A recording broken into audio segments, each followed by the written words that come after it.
This is the various logos that I worked out. Obviously, you and I had talked about some of the things that you like and you may want to see in it. The intertwining of the two initials has got to be my favorite. I started working with Leon because of the fact that I had first found out that he had worked with Phil Collins on the Dance Into the Light.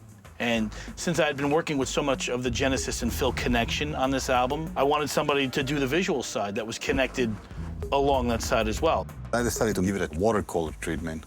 This does hark back a little bit to the Genesis. Oh yeah, Trick of the Tail, almost right, that type of, almost that type of and it's a color. completely different design, but you know. Leon's worked with anybody who's everybody. Jethro Tull, Phil Collins, Yes, King's X.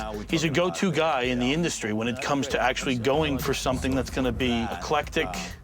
That's something that really definitively makes a statement from a visual perspective. Right. You know, because a lot of times when I do an album cover, I listen to the music a ton and try to get a feel for what I want to do. But the title on this was so strong. I actually felt that I should do something visual with the title more so than just the music. Tell me something.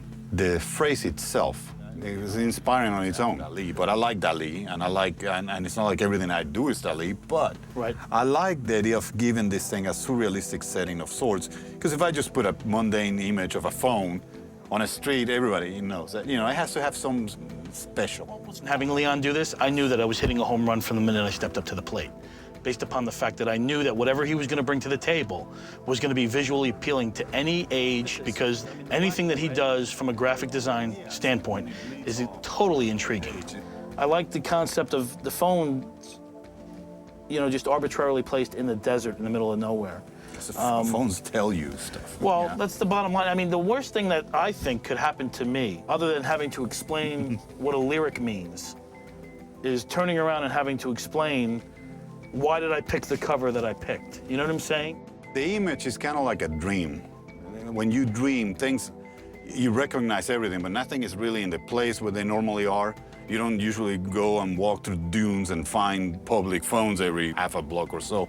But in this image, you do, because that's the analogy of the thing, of tell me something. If I were to pick the two, based upon if I had unlimited funds to be able to turn around and say, okay, I'm just going to do two different album covers and see which one, sells better. But I like the concept of the space. It breathes. This album cover definitely breathes.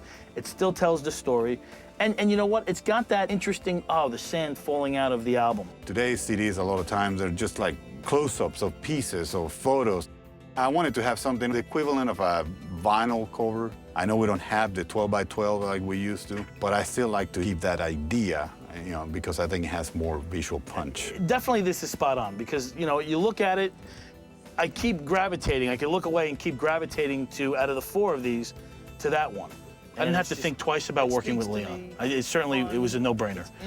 The relationship evolved and developed, and it's gotten to the point where not only where we are currently colleagues, but we're friends. That's fantastic. I mean, Leon, it's just brilliant work. Brilliant work.